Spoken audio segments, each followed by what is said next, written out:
My husband looked me straight in the eyes during the biggest family celebration of the year and called me the biggest disappointment of his life. The room became so quiet that I could hear glasses being placed on the tables. A few people forced nervous laughs because they didn't know how else to react. I stood there, unable to speak. I wanted the floor to open beneath me and make me disappear. But before he could say another word, his phone rang, and everything changed. Stick with me while I share my story. And if it touches you, don't forget to support our channel by hitting that subscribe button, dropping a like, and sharing it with the people you care about. My name is Brinley Mercer, and for 12 years I believed my marriage was built on love, trust, and sacrifice. I was wrong. That night was supposed to be a happy celebration. Our families had gathered at a beautiful country club to celebrate our wedding anniversary. The ballroom was filled with elegant decorations, expensive flowers, soft music, and smiling guests. Corwin had invited not only our relatives, but also his closest friends and several important business partners. Everyone was dressed for a special evening, and I honestly believed we would spend the night making happy memories. At first, everything seemed normal. People enjoyed dinner, shared stories, and raised glasses for a toast. Then Corwin stood up with a smile that I couldn't understand. He picked up his glass and thanked everyone for coming. I smiled back, expecting kind words. Instead, he looked directly at me. His smile disappeared. In a cold voice, he said I had never achieved anything on my own. He called me dependent. He said I had become the biggest disappointment of his life. Every word felt like another knife in my heart. I looked around the room and saw shocked faces. Some guests looked down at their plates. Others stared at me with pity. No one stopped him. No one defended me. I could barely breathe. My hands shook as I fought back tears. I didn't want anyone to see me cry, but I couldn't stop the pain. I quietly reached for my purse, planning to leave before I completely broke down. Just as I turned toward the exit, Corwin's phone began ringing. He looked annoyed at first, but the moment he answered, the color drained from his face. His confident expression vanished. His eyes widened as he listened without saying much. For the first time that night, he looked frightened. I had no idea who was calling or what had happened, but one thing became clear. The man who had just tried to destroy me in front of everyone was suddenly watching his own perfect world begin to fall apart. As I stood there watching the fear on Corwin's face, my mind drifted back through the years. It was impossible not to think about everything that had brought us to this moment. When we first got married, we had very little money, but we had big dreams. I had been accepted into graduate school and wanted to build my own career. Corwin had another plan. He wanted to start a consulting business, and he promised that once it became successful, I could go back to school. I believed him because I loved him. I turned down my acceptance and told myself it was only a short delay. That short delay slowly became 12 years. During that time, we moved across the country several times because of his work. Every move meant I had to leave another job and start over. I worked wherever I could. I was a receptionist, a bookstore clerk, an office assistant, and even worked late shifts at a grocery store. It didn't matter if I liked the job. I only cared that our bills were paid while Corwin focused on growing his company. I handled everything at home without complaining. I packed boxes, unpacked them, found new apartments, paid bills, cooked meals, cleaned the house, and made sure life stayed organized. Whenever Corwin felt stressed, I encouraged him and reminded him not to give up. I celebrated every small success as if it were my own. As the business grew, Corwin slowly changed. He became less patient and more critical. Nothing I did seemed good enough anymore. If dinner was late, he complained. If the house wasn't perfect, he pointed it out.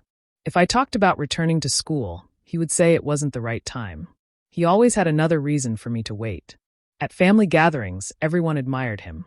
They praised his success and spoke proudly about his company. They called him hardworking and brilliant. When they looked at me, they acted as if I had simply been lucky to marry him. Few people asked about my dreams or the life I had left behind. I smiled through those conversations because I didn't want to create problems. I kept telling myself that marriage meant supporting each other. I believed my sacrifices would matter someday. Looking back now, I can see the warning signs I ignored. I kept hoping the kind man I married would come back. Instead, the distance between us grew a little more every year, and I was too busy protecting our marriage to notice that I was slowly losing myself. Over time, our home stopped feeling peaceful. It became a place where I carefully thought about every word before speaking. Corwin always found something to complain about. If I bought a new sweater, he asked why I wasted money. If I wore an old outfit, he said I looked careless and embarrassed him. No matter what I did, it was never enough. I started questioning myself instead of questioning him. I wondered if I really was the problem. He also began making decisions without asking for my opinion. He planned vacations, changed schedules, and even accepted long business trips without telling me until the last minute. When I asked simple questions, he acted as if I was bothering him. He would say I worried too much or that I didn't understand how important his work was. After hearing those words so many times, I stopped asking. I noticed other changes that were harder to ignore. His phone was always with him. He never left it on the kitchen counter anymore. If it rang while we were together, he would walk into another room before answering. Sometimes he stepped outside even when it was raining. When he came back, he acted like nothing had happened. If I asked who had called, he gave short answers that never explained anything. His business trips also became more frequent. Some lasted only one night, while others stretched into several days. The schedules often changed without warning. I packed his suitcase, wished him safe travels, and stayed home alone. He rarely called unless I contacted him first. Even then, the conversations were rushed. He always sounded distracted, as if he couldn't wait to hang up. Money became another subject he avoided. For years we had shared every financial decision, but suddenly that changed. Bills arrived that I wasn't allowed to see. Bank statements disappeared before I could organize them. When I offered to help with paperwork, he quickly refused. He told me I didn't need to worry because he was handling everything. Something about his voice made me uneasy, but I pushed those feelings aside. I kept telling myself that successful businesses were complicated, and maybe I simply didn't understand. Deep inside, however, a quiet fear continued to grow. I felt it every time he left the room to answer another phone call. I felt it every time another trip appeared on his calendar. I knew our marriage was slipping away, but I wasn't ready to accept it. I believed that if I loved him enough, listened more, and argued less, things would somehow return to the way they used to be. I held on to that hope because I wasn't ready to face the truth that something much bigger was happening right in front of me. The entire room watched Corwin as he slowly lowered his phone from his ear. For a few seconds, he stood completely still. The man who had been speaking with so much confidence only moments before now looked confused and nervous. One of his business partners walked toward him and quietly asked if everything was all right. Corwin forced a weak smile and said it was only a small problem that would be fixed quickly. His voice sounded different. It no longer carried the confidence everyone was used to hearing. Instead of returning to the head table, he walked toward the hallway outside the ballroom. Something inside me told me not to leave yet. I stayed near the entrance, trying to calm myself. From where I stood, I could hear parts of his conversation. He kept his voice low, but a few words reached me clearly. I heard someone mention frozen company accounts. Then I heard another voice through the phone speaking loudly enough that even Corwin couldn't hide it. They were asking about missing company funds. A moment later, I heard the words internal investigation. My heart started beating faster. Corwin kept saying there had to be some mistake. He insisted he could explain everything, but whoever was on the other end didn't seem interested in excuses. He rubbed his forehead and paced back and forth while trying to stay calm. Inside the ballroom, people had started noticing how long he had been gone. Conversations became quieter. Guests looked toward the hallway, wondering what had happened. A few of his coworkers stepped outside to check on him, but he waved them away and continued talking.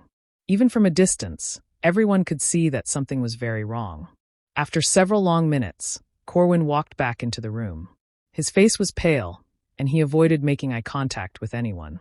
He tried to continue the evening as if nothing had happened, but the mood had completely changed. Nobody laughed anymore. The music still played, but it felt strange against the heavy silence in the room. One guest whispered something to another, and soon small conversations started spreading across the tables. People were trying to guess what had happened. Corwin picked up his glass again, but his hand shook so badly that he quickly set it back down. For the first time since I had known him, he looked like a man who had lost control. I didn't know the full truth yet, but I knew this wasn't a simple business problem. Whatever had happened during that phone call was serious enough to erase his confidence in just a few minutes. As I watched him struggle to hide his fear, I couldn't stop wondering if this was only the beginning of something much bigger that was about to come crashing into both of our lives. We drove home in complete silence. Corwin barely looked at me. He went straight to his home office and locked the door behind him. I sat alone in the living room, trying to understand everything that had happened. After nearly an hour, he rushed out with a briefcase, said he had an urgent meeting, and walked out without waiting for a reply. The house became quiet again. As I cleaned up a few things, I noticed that the office door had not fully closed. It was slightly open. I had never gone through his private papers before because I believed every marriage needed trust. That night felt different. Something inside me told me I deserved answers. I stepped into the office and saw papers scattered across his desk, as if he had left in a hurry. I wasn't looking for secrets, but one document immediately caught my attention. It had both of our names on it. I picked it up and started reading. My hands began shaking. It showed that money had been moved from our shared accounts into accounts that only Corwin controlled. There were several transfers made over many months. The amounts were large enough to change our entire future. I searched through the other folders and found more documents. There were records of investment accounts I had never heard about and property papers connected only to his name. Every page made one thing clear. He had been quietly moving our money while pretending everything was normal. Then I found a folder marked confidential. Inside was a draft of divorce papers. They were not signed yet, but everything had already been prepared. The papers were dated weeks before our anniversary. My heart sank. He had planned to leave me long before that dinner. As I kept looking, an envelope slipped onto the floor. Several printed emails fell out. They were between Corwin and one of his business associates, a woman named Vanessa. At first they sounded friendly, but the messages quickly became personal. They talked about weekends together, private trips, and a future after his marriage ended. It was clear this relationship had been going on for a long time. I sat down because I could no longer stand. The pain was almost too much to carry. Suddenly everything made sense. His cold behavior, the secrets, the criticism, and the public humiliation were all connected. He wanted me to feel worthless. If I believed I had nothing, maybe I would accept whatever he gave me when the divorce came. He thought I would walk away without asking questions. He thought I would be too broken to fight back. I carefully placed every document exactly where I had found it before leaving the office. I wiped away my tears and looked at myself in the hallway mirror. For the first time in many years, I stopped asking what I had done wrong. Instead, I asked myself a different question. How was I going to make sure he never got away with this? That night I made a promise to myself. I would not cry in front of Corwin again, and I would not let him know what I had discovered. If he believed I knew nothing, he would keep making mistakes. I decided that staying calm would be my greatest advantage. The next morning, I acted as if everything was normal. I made breakfast, spoke politely, and watched him leave for work without asking a single question. As soon as his car disappeared, I started making plans. I searched for an experienced family law attorney in a nearby town where nobody knew us. I didn't want anyone connected to Corwin's business hearing about my visit. A few days later, I met with the attorney in a small office. I carried copies of every document I had quietly collected. She listened carefully without interrupting. When I finished, she looked at me and said I had done the right thing by coming before confronting my husband. She explained that hiding money during a marriage could become very important in court if it was properly documented. She also suggested hiring a forensic accountant who could trace where the missing money had gone. I followed her advice. The accountant examined every bank record, property document, contract, and financial statement I had. He showed me that the transfers were much larger than I first realized. Money had been moved through different accounts to make it harder to follow. He carefully organized everything into detailed reports that could later be used as evidence. Over the next few weeks, I became more careful than ever. Whenever Corwin left the house, I checked for new paperwork and copied only what was necessary. I kept everything in a safe place outside our home. I also saved important emails and business records whenever I legally had access to them. Every piece of information helped build a clearer picture of what had really been happening. For the first time in years, I stopped making decisions based on what was best for Corwin. I started thinking about my own future. I opened a separate bank account in my own name. I updated my resume and looked into returning to school after everything was over. Each small step made me feel stronger. The fear that had controlled me for so long slowly began to disappear. I no longer saw myself as the woman who had been embarrassed at a dinner party. I saw someone preparing for a new beginning. Corwin had no idea how much had changed. He continued living his life, believing I was still the same quiet wife who would accept whatever happened. He smiled when he wanted, acted distant when it suited him, and never noticed the confidence growing inside me. While he was busy protecting himself, I was quietly building the case that could expose every lie he had spent months trying to hide. I wasn't looking for revenge driven by anger anymore. I was preparing for justice, and I was determined to face whatever came next without fear. Things began to change quickly after that. Corwin started coming home later than usual, and his face always looked tense. He was constantly on the phone, speaking in short, sharp sentences before pacing around the house. I could tell something serious was happening in his world, even though he never explained anything to me. The calm confidence he used to carry was gone. Instead, he looked like someone trying to hold together something that was already breaking apart. One evening, I noticed him sitting alone in his office with his head in his hands. Papers were spread across his desk, and his laptop screen stayed open for hours. He barely ate dinner and barely spoke. The house felt different, like a heavy silence had replaced everything familiar. Soon after, I began noticing unfamiliar people arriving at his office building. He stopped talking about meetings or new deals. Instead, he grew defensive whenever his phone rang. He would step outside or move into another room, but I could still hear the frustration in his voice. The confident world he had built seemed to be shrinking around him. A few days later, I overheard him on a call arguing with someone he used to call a close partner. The conversation sounded tense. The trust he once had with others appeared to be disappearing. I also noticed that he stopped mentioning certain business names altogether, as if avoiding them would make the problem go away. At home, he tried to act normal when others were around, but I could see through it. His smile didn't last long, and his words felt forced. One night, he asked me to attend a small business gathering with him. He said it would show support and help calm things down. His tone was different, almost careful, like he was trying to convince me rather than ask. I looked at him and calmly said no. I told him I wasn't comfortable being part of anything related to his work. That answer surprised him. He tried again later, saying it would be good for both of us to appear united. I refused again. This time I didn't explain myself. I simply walked away. After that, he became more distant. He stopped trying to involve me in his problems and instead focused entirely on controlling the situation around him. I could see him losing influence little by little. People who once respected him began treating him differently. Calls were shorter. Meetings were canceled. Invitations stopped coming. He didn't say it out loud, but I knew he felt it. One evening, I saw him staring at an old photo of us on the shelf. For a moment, he looked unsure of everything around him. But I no longer felt the need to step in or comfort him.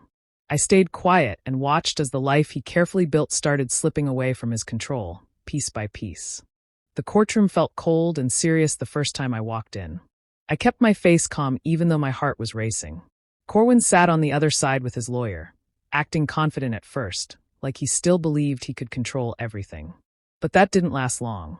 My attorney stood up and began presenting the case step by step. She spoke clearly and firmly, showing records, reports, and documents that had been carefully organized. Each page revealed a different part of the truth. Bank transfers, hidden accounts, and financial movements were explained in detail. The numbers were not small mistakes. They showed a pattern that could not be ignored. The judge listened closely, asking questions while going through the evidence. Corwin's expression slowly changed as more information came out. He leaned toward his lawyer, whispering urgently, but there was no way to stop what was already being shown. When his attorney tried to defend him, the explanations sounded weak and unclear. Nothing matched the records presented in front of the court. At one point, Corwin tried to speak directly, insisting that everything was misunderstood and that I had no idea how business worked. My lawyer calmly responded, pointing out inconsistencies in his statements. The room stayed quiet as the truth became harder for him to hide. I sat still, watching everything unfold without saying a word. I didn't need to argue. The facts were already speaking for themselves. As the hearing continued, even more details came out about how finances had been handled during the marriage. The judge reviewed everything carefully, taking notes without interruption. There was no emotion on his face, only focus. After several sessions, the final decision was announced. The court recognized the financial actions that had taken place and ruled in my favor in a fair and structured way. Assets were divided based on what had been proven, and adjustments were made to correct what had been hidden. Corwin's reaction was quiet. He didn't speak at first. The confidence he once carried was completely gone. He looked down at the table, avoiding eye contact with anyone in the room. The man who used to command attention in every space now seemed small and uncertain. When we left the courtroom, I felt a strange sense of calm. It wasn't excitement or anger. It was relief. Everything that had been buried under silence and confusion had finally been brought into the open. I didn't look back at him as I stepped outside. For the first time in a long while, I felt like I was no longer living in someone else's shadow. I was simply moving forward, one step at a time, into a life that was finally mine again. After everything settled, life slowly began to feel different. The days were no longer filled with tension or uncertainty. I started waking up without that heavy feeling in my chest. For a long time, I had lived in a way that revolved around someone else's mood, needs, and approval. Now I was learning how to live for myself again. I enrolled in classes at a local college, something I had once dreamed about but kept delaying for years. Walking into the classroom on the first day felt strange, but also exciting. I was older than most students, but I didn't feel out of place. I felt ready. I focused on subjects that interested me and slowly started building confidence in my abilities. Learning something new gave me a sense of purpose I had not felt in a long time. Outside of school, I began working in a job that allowed me to grow instead of just survive. It wasn't about earning money anymore. It was about rebuilding my identity. I met people who didn't know my past and didn't judge me based on it. That alone felt freeing. I also reconnected with family members I had grown distant from over the years. Some of those relationships had faded because I was too busy trying to keep my marriage stable. Now, I reached out without hesitation. To my surprise, many of them responded with kindness and support. Simple conversations, shared meals, and laughter slowly brought warmth back into my life. There were still moments when memories from the past came back unexpectedly. Sometimes I would remember things said to me or situations I had accepted without question. But those memories no longer controlled me. Instead of feeling broken, I began to see how much I had endured and survived. The pain didn't disappear completely, but it changed. It became something I carried as a reminder of how far I had come. I stopped measuring my worth by how others treated me or what they said about me. For so long, I had believed I needed to prove myself to deserve respect or love. That belief slowly faded. I realized I didn't need approval to feel complete. Peace started showing up in small ways. Quiet mornings, simple routines, and the ability to make decisions without fear all became part of my life again. I didn't rush anything. I let things grow naturally. Each step forward felt steady, even if it was small.